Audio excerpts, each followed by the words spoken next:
I'm ecstatic to have someone joining me in studio today. You know him from Great Big Sea and now as a solo artist, one of the greatest and most unique voices in Canadian music, Mr. Alan Doyle. Hello. Welcome. Hello, it's great to be here. Thanks. What a beautiful day in Winnipeg. All these rumors of Winnipeg being cold. None of them are true. None of them are true. All through wintertime, it's just like like plus this. 25. It's just like this, isn't it? Over the last, 20 years, for God's sake, I've been coming to Winnipeg to these huge events. In Great Big Sea, we came and played, I think the Pan Am Games one time we came and played, and there was a big gathering, I remember, down at Portage and Maine, and it was great crowds, and the Winnipeg Folk Festival, and I've always had great times here, and it's a dear to my heart place, Winnipeg. And you were talking, you wrote a book about your travels across Canada, and you said that the Winnipeg chapter is especially interesting. What can you tell us without giving away the whole book? Well, the book is called The Newfoundlander in Canada, and it's really my first trip across the country and what Canada looked like to a fella from a little fishing town in Newfoundland who'd never been anywhere. And, first of all, the geography of this part of the world was just very strange to me, right? And the first time I ever came to Winnipeg was in the dead of winter. And it was I think it was in the last week of January. So we showed you our best self. And it was a massive snowstorm. And we actually drove from west. We were coming from, I don't know, Regina or something. And somewhere around Portage La Prairie, the highway was shut down. And we had a van that had good tires, I suppose. So by the time we got to Winnipeg, there was about 8 extra people in our van whose cars had been stranded on the thing. Oh my God. And we rolled in, and it's this cold place, and it's this, snowy place, and, we got here in the dark, and it just felt kind of ominous. And then we pulled into the back of the West End Cultural Center, and it was like love poured out of the doors, and it was my first experience with people from Winnipeg and how resilient they are and how they, the weather doesn't faze them one way or the other. And most importantly, what a music city this is, right? Like I come from a really musical place, and this one is just an incredible partner to it. I come to Winnipeg, and it's just like, people love to play music almost as much as they like to listen to it. And I remember that first gig. I think Manitoba musicians are like almost a hidden gem. It's incredible. It's an amazing thing to come here, and like I remember that first night at the West End Cultural Center, we almost broke the floor because people danced so hard, and it was just like this. So this place that didn't look or sound or feel anything like home to me, being from the coast in a little fishing town, ended up being one of the closest places to home that I'd ever seen. That's incredible. Yeah. So tonight you're kind of bringing your home to us, Newfoundland night. How wicked is that? If Winnipeggers want to get into that Newfie spirit, what is required of them to do? If they want to come be a part of the Newfoundland spirit, you really just come and leave your troubles behind for a few hours, and you work hard, play hard, and so work hard till you come, and then play hard when you get there. I grew up in a really musical family. I was lucky in a little fishing town in Newfoundland, where music was very inclusive. It always was. And it was like, I learned to play music. Everyone says they learn their lessons the hard way. And I always say, I learned to play music the easy way. Like, I don't really remember learning Just effortless.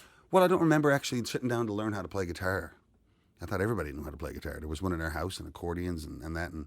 And I just remember in Petty Harbour, where I grew up, that the greatest singer wasn't the guy who could hit the highest notes or for the longest or anything. The greatest singer was the guy who could get the most people to sing along. Right. And the accordion player that people appreciated the most wasn't the guy who could play the loveliest or the fastest or the slowest, but it was the accordion player that could keep the dance floor full. And so for me, music has always been about something that you share with people. It's not something you stand up in front of people and do for them. It's like our concerts in Great Big Sea and my own stuff has always been an inclusive thing where, from the very get-go, people are, asked to sing along and participate and be part of the night. And because that's just always the way it was for me as a kid. Awesome. So not only will we be hearing some familiar songs tonight, but you're also promoting a new album. That's right. Got a brand new record. Yeah. A week at the Warehouse. I'm going to get that right. Where did the title come from for that? It comes from exactly where we did the record. There's a famous studio in Vancouver, British Columbia called the Warehouse. And I wanted to do the record with my band. You'll get to see them tonight. They're incredible. And I wanted the record to sound like the best live concert we'd ever did. So we needed to find a studio and that could accommodate a big band all set up live off the floor. And I wanted to find a producer who was still happy to make music that way, because that's kind of an old school way to do it. Totally. And you found a real good producer. Found a pretty good fella, yeah, named Bob Rock. And, I've been a fan. Of course, I was a teenager in the 80s, right? So, I was a fan of all the big hard rock like records. Motley Cru, Metallica, And I was a Bon massive, Jovi. massive fan, of Bob's work and Paul Hyde's work in the Payolas. And just to get a chance to, got a hold of Bob, oddly enough, through Jan Arden, who hooked us up, thanks to her, and ended up in Vancouver. And we had about 12 days booked to record the songs live off the floor, and we did it in 7. Oh, wow. So it was just done. It was just like, well, we're done. And that's a really unusually fast way to make a record. And But so a good sign, right? yeah, it was just fun. It was like a dream week for everybody, because we had the best studio in the world for that kind of music. We had the best producer in the world for that kind of music. And, it was just really, if you're a kid growing up wanting to make a record as a band, that was the week you want. And Did you have any takeaways working with somebody who's such a legend in the industry? Like, did you learn anything from him? a lot. And the first, and it would be too long to tell you all of them, but the first one, it was probably the most refreshing thing, is that, because we all felt so lucky to be there, like we felt lucky to be in that studio with such a guy, but we didn't feel as lucky as he felt. And that's the truth. It was so, Wow. he's like a kid, in a candy shop. Like, you can't believe his luck that he gets to do this for a living. That, a bunch of people would fly out from the East Coast still and go to a studio, and he gets to, make music with them for a week or two, and it's like, it's so refreshing that a guy with his accolades is still so grateful for the chance to get to do this for a living. Totally. We're going to play your single, Summer Nights, coming up in a bit. Thanks so much. But QX listeners have been hearing your voice for a long time because of your work with Dean Brody. You guys have done 2 songs Oh, together. yeah, that's right. Yeah. 2, very fun songs. I know. I'm so grateful to Dean, because the first one we did together was, what's it called? It's Friday, right? Yeah. Tonight ain't Monday, it's Friday. And I'd never met Dean. How did you guys meet? How did this come together? I got an email through a manager and this, that, and the other thing. And finally I got on the phone. It was this country guy from, I think he was still living in Nashville, but he's from BC, I believe, out west somewhere. And he's got this Celtic-y sounding song, and he's a fan of Great Big Sea and wants you to put some, Newfoundland vibe on there, And I was like, send it along. And he sent me the song, and I loved it. So I just sort of went down in our studio, and I put some accordions and some bowrons and sang, and all kind of stuff that we do out in Newfoundland regularly. And it just made for a fun thing. And I sent him all the tracks, and then the song came out, and we still hadn't met. Oh, wow. Yeah. So this was like And the a first real time- new age yeah, relationship. Yeah, the first time we really met was when we shot the music video for it. And it was great fun. And then recently, he's in his new record.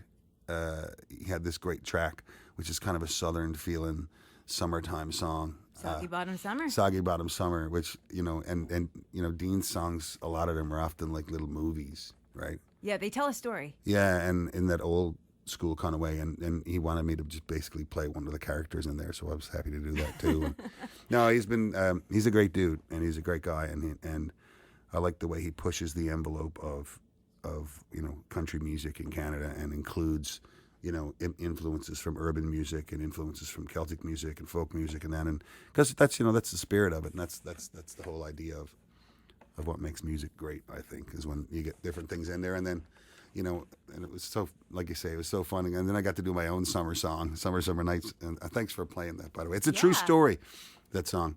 Summer Night is a true story about my favorite thing to do in Newfoundland when I grew up was to go down on the beach in the summer night, light a fire, and bring the guitar. And there's this little story in that about a friend of mine. I call him Jimmy in the song, but his name's not really Jimmy. He realized after a few summer nights down on the beach with me playing guitar, he realized the power of the guitar and the song. I feel like I've been drawn in by that power before. Of the power of the song. And he really wanted to impress this gal that he liked so much, so he made me teach him one song. Like, you got to teach me anything on guitar. And so I taught him the old Pogue song, Dirty Old Town. I met my love by the factory wall, dreamed a dream by the old canal. That old song. And I'm swooning already. Because that was the easiest one. I kissed my girl by the factory wall. Because that was the easiest song I knew how to teach anyone to sing. And lo and behold, he sang it one summer night. and the boy got the girl. I was like, Wow. I've been grateful to the guitar ever since. And I'm sure he has been as well. Yeah. Exactly. Awesome. I do want to ask, since you and Dean Brody have such good chemistry, will there be more songs together? Oh, do I you would think? love to. Dean has a big gig coming up. When is that now? In August 25, I think, 25 or 26, at the big Molson Amphitheater in Toronto. And there's a bunch of people coming up to sort of just step in and guest with Dean, and I'm one of them, and I'm grateful for that. Awesome. I'm not. I'd say some other names, but I'd be afraid I'd be saying the wrong ones. But a bunch of us are doing it anyway, and so we're getting together there, and then, I think it'd be great fun to tour together, like do a whole tour. Or album, maybe? Yeah, it'd be fun. It'd be super fun, and I'm always up for that kind of stuff, and it's one of the great sort of privileges of being, in the music biz, that you get to jam with other people and learn how they do it and be a little tiny part of what they're doing, and they can be a little bit of what you're doing, and we're so lucky, man. It's awesome. Yeah, and I feel like in your career, you've been really flexible and kind of taking whatever opportunities come, whether it be like some acting gigs or, hanging around with Russell Crowe, doing some music with him. Just, you seem to have a bunch of opportunities come to you, or you come to them, and you go at it full force, which is awesome. I've been really blessed, and Russell's, by the way, I mean, this is one of Russell's favorite cities in the world. Is it really? Winnipeg, yeah. I know he filmed a movie here. He did, and it's dear to his heart. And I'll be talking to him. We're doing some concerts together in September, and I'll be talking to him early next week, and I'll tell him y'all said hello. Yes. He dearly loves this place. He really does. This was really one of the first big movies he ever got to make was in this town, and he dearly loves it. And I mean, myself and Russell met years ago when he was in Toronto shooting a movie, and he had heard of Great Big Sea, and he was a bit of a fan of the songs, and we got together and wrote a few songs, and then we wrote a few songs for a band he had in Australia, and then a bunch of stuff for movies, and a couple of songs for Great Big Sea records, and my own records, and other people's records, and then he called me one day and asked if I knew how to play the lute, because they needed an Irishy sounding fella to play the musician in the Robin Hood movie. Awesome. So I got the gig to do that, and then that kind of led to other acting gigs. Strangest thing, like. My buddies back in Newfoundland were just starting a show called Republic of Doyle. Right. And ended up playing a recurring character on that. And then some of the people who work on Murdoch Mysteries, and they asked me to play a guy on their thing last year. And then your life is just snowballed. And right here in Winnipeg, the next sort of thing I have sort of on the books is to play a role in a Winnipeg musical called Strike. Yes. Yeah, and Danny Sher and all his gang asked me a while back to play one of the characters in that. So I think they're looking at filming early in the new year, so that'll be great fun to do that too. So I might be spending some time in Winnipeg. Incredible. We'll be happy to have you if that does happen. Tonight, you can see him on the Forks main stage, 9:20. Yeah. A week at the Warehouse. Pre-order it now. It comes out October 13th, and the first single is Summer, Summer Night. Thank you so much. I'm going to sing one of my favorite Great Big Sea songs, if that's all right. Please do. And I'll send it out to all the folks coming down tonight. You get to see me and the band. You're going to get to see the Fortunate Ones from Newfoundland, who are fantastic. Corey Tetford, who's an amazing singer, songwriter, and Repartee, a great pop band from Newfoundland. So it's all Newfoundland all night. It's going to be deadly. Nothing ordinary about a day like today. Thanks for having me, by the way.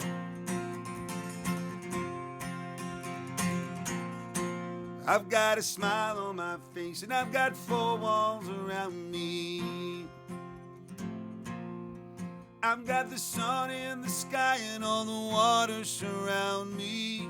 Oh, yeah, I win now, sometimes I lose. I've been battered, but I never bruise. It's not so bad. And I say, wait, it's just an ordinary day, and it's all your state of mind. At the end of the day, you just got to say it's all right.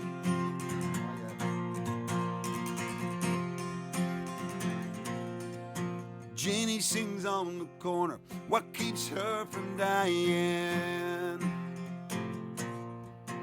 Let them say what they want, but she won't stop trying. Oh, she might stumble if they push her around.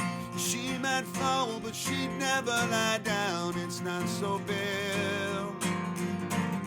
And I say, wait, it's just an ordinary day, and it's all your state of mind. At the end of the day, got to say it's alright. It's alright, it's alright. Now in this beautiful life, there's always some sorrow. It's a double-edged knife, but there's always tomorrow. Oh, you know, it's up to you now. If you sink or swim, you just keep the faith that your ship will come in. It's not so bad. And I say, well, it's just an ordinary day, and it's all your state of mind. At the end of the day, you just got to say, and I said, hey, it's just an ordinary day, and it's all your state of mind. At the end of the day, you just got to say it's all right. It's gonna be all right tonight. Live at the Forks, Newfoundland night, at the Canada Gates. I've got a smile on my face, and I've got four walls around me.